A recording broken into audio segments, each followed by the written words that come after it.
Edo State Governor Senator Monday Okpebholo has restated his administration's unwavering commitment to transparency and accountability, declaring that no contractor has paid any bribe to secure government projects since he assumed office. The governor made this known when he received the leadership of the Inter-Party Advisory Commission (IPAC), comprising chairmen of 17 political parties, during a courtesy visit to Government House, Benin City.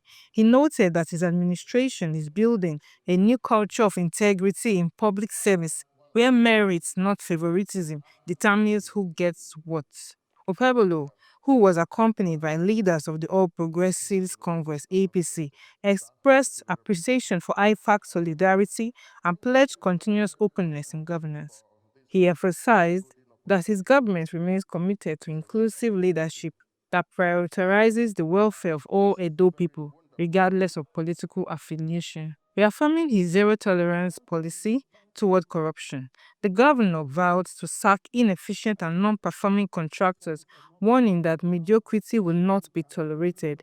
He also cautioned that any government official caught engaging in unethical practices would face strict disciplinary action. Governor Okpebholo urged political leaders across parties to collaborate for the collective progress of the state, insisting that governance must transcend partisan divides. He stressed that development can only thrive in an environment of unity and shared purpose. Reiterating his commitment to the SHINE agenda covering security, health, infrastructure, nutrition and agriculture, and education, Okpebholo said his ultimate goal is to build a legacy of integrity-driven development that future generations can be proud of. He also called for support toward President Bola Ahmed Tinubu's renewed hope agenda and encouraged IPAC members to help mobilize Edo's 3.5 million eligible voters in support of national growth and good governance. In his remarks, IPAC chairman Greg Ibinonwahia of the People's Redemption Party (PRP) hailed the governor's leadership style, describing the Ramat Park flyover as a bridge of hope. Other party leaders, including Labour Party chairman Kelly Ogbaloy and Accord Party chairman Honorable Joseph Omorogbe, commended Okpebholo's performance, saying his early strides reflect courage, integrity, and visionary leadership. When you don't know where you are coming from, that is where a lot of people make mistakes. I could remember almost a year plus now during my campaign. Remember one or two occasions we had a meeting and we met. And many of you actually told me that you were going to support me. At the time, election was tough. Even at the coalition center, I saw many of you defending us.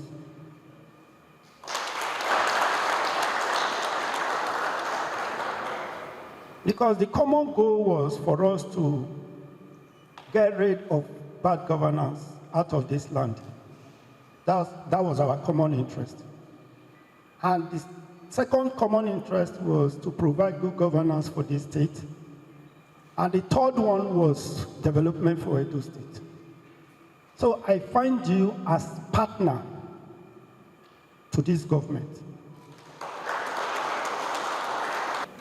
The work that we have started, just as I keep telling people wherever I go, is that I am not going to carry cutlass or carry knife or carry gun or even carry Bible or Bible to start judging Obaseki.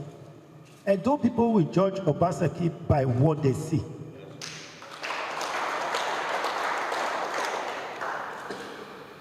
And I have one thing at the back of my mind, that at the end of my journey, I should be able to return back to my village, to go and stay in my village, not moving from one country to another, telling people where I've done well.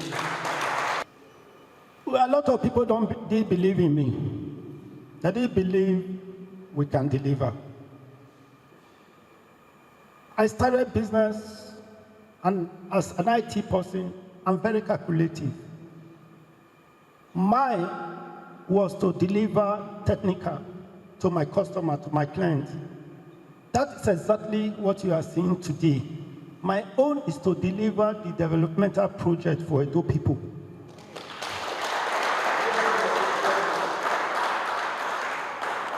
That is why no contractor in this state can come to me and say, we are giving him money.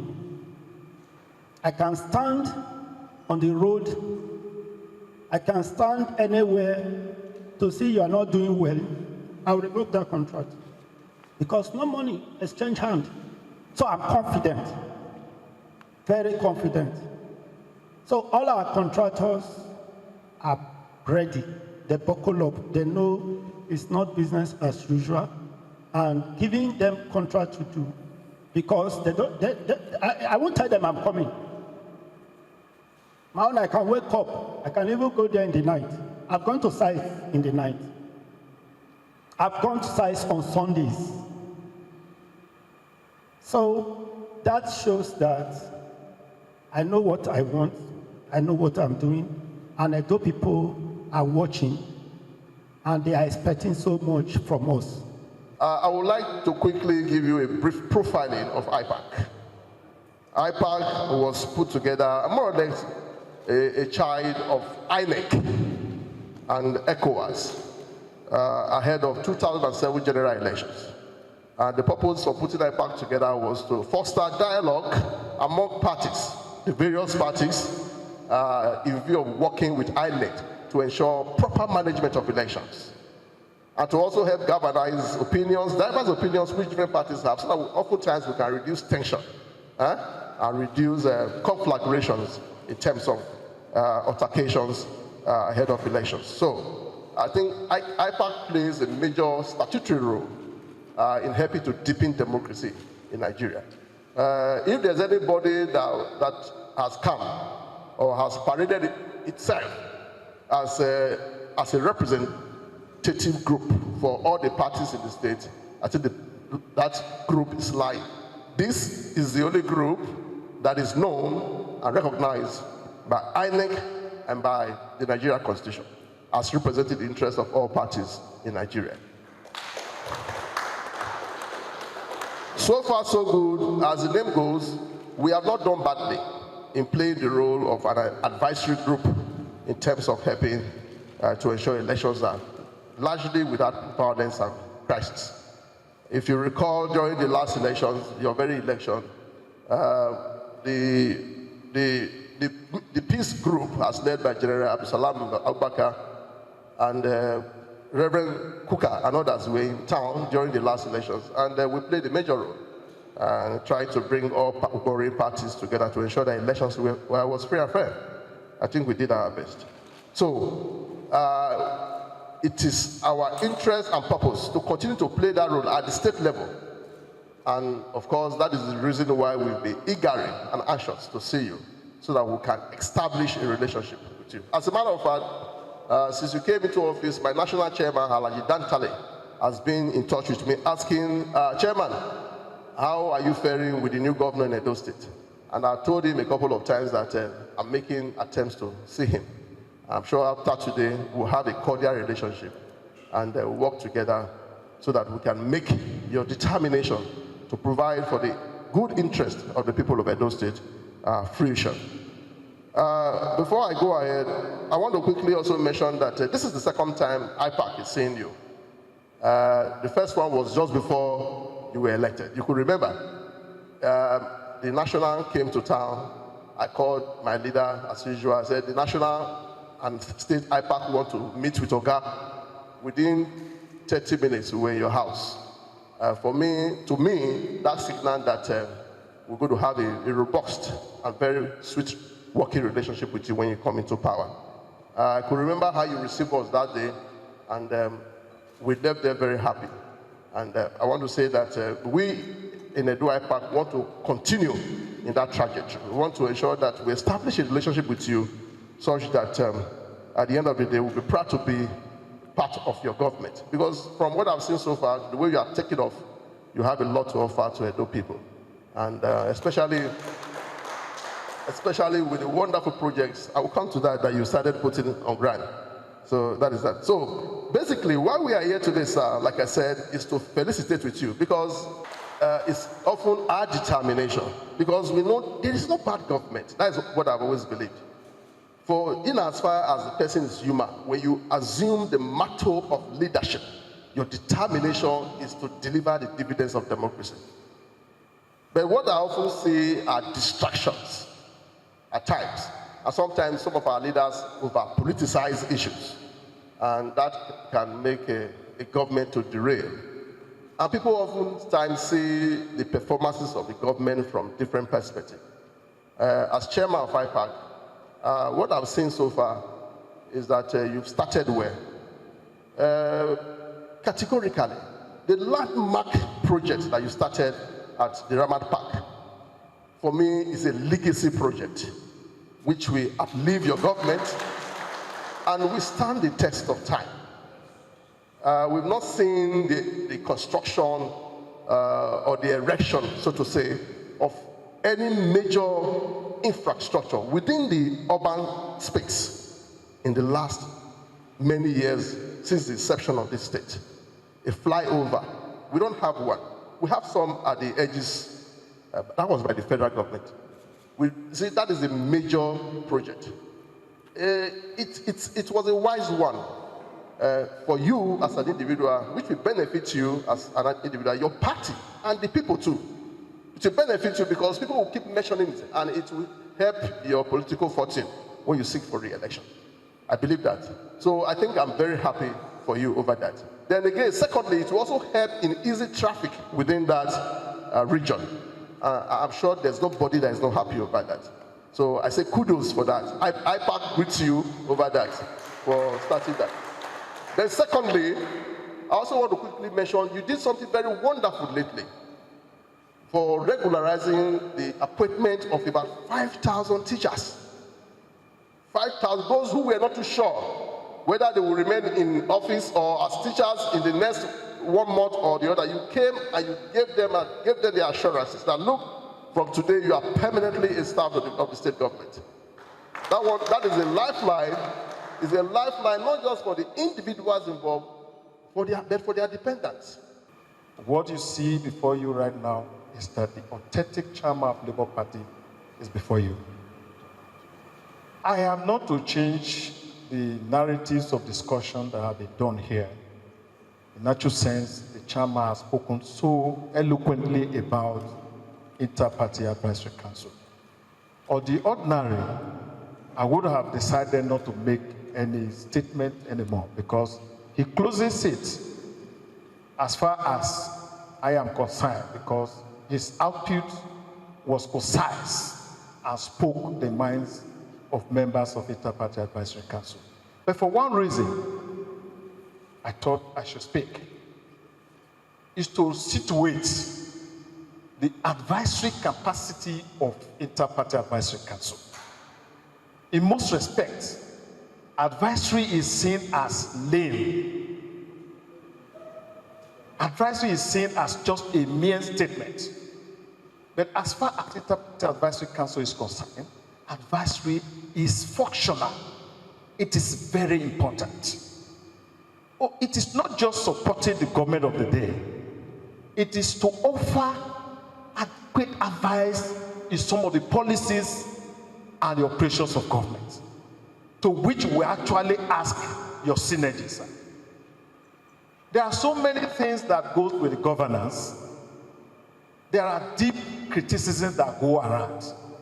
Even when you have done well, it is the opinion of the opposition party that you should be criticized.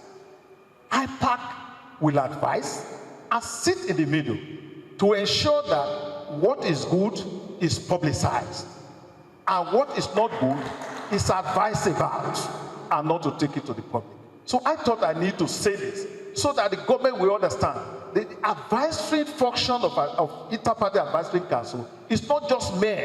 It's very important to you. Humble self, very sagacious. Honorable Ambassador Morobe Joseph is my name. I'm the chairman of Accord Edo State. Very remarkably experience I had with Your Excellency the first time I met with you. That was when our father, Engineer Lawrence Oka, invited me to see you, and you gave me a very wonderful audience.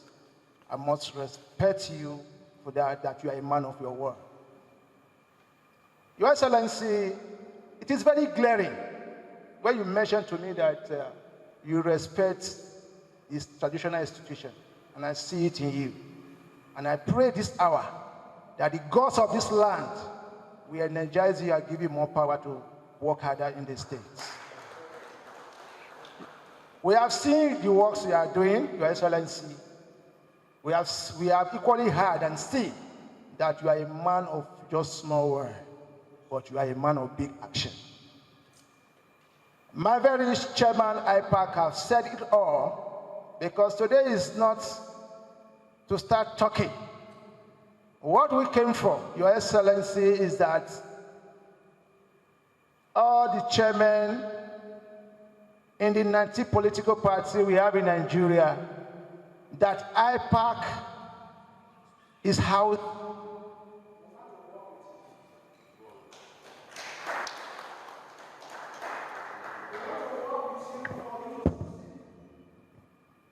Why are we saying this? Because you have come to change the narrative of these states. He just mentioned about 5,000 teachers that you turn from contracts to become pensionable. Yeah?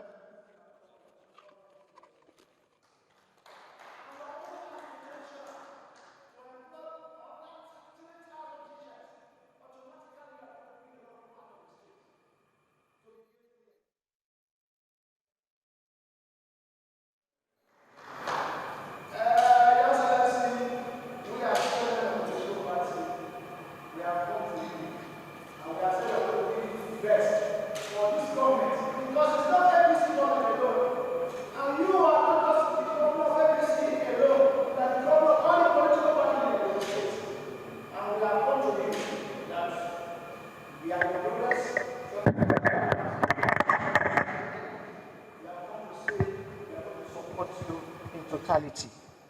Because if this government does well, at the end of the tunnel, we are coming back to congratulate you. And what you have started doing, by the grace of God, you are going to write your name on good. Thank you, Your Excellency. God bless you.